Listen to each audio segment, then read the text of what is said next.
Panginoon, maraming salamat sa mga bagong dadating na pagpapala sa araw na ito.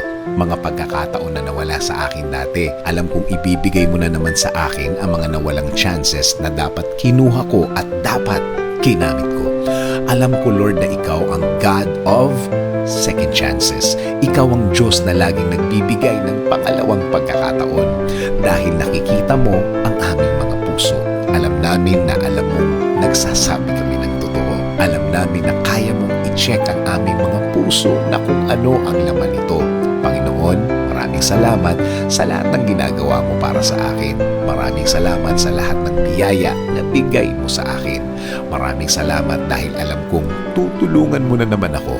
Alam kong hindi ako mabibigo sa aking mga prayers today, Lord. Alam kong aayusin mo na ang aking buhay ngayon. Alam kong darating na ang mga solusyon sa aking mga problema ngayon. At alam kong kapag sa'yo nanggaling ang solusyon, hindi na ito manganganak pa o madaragdagan pa ng mga problema ulit.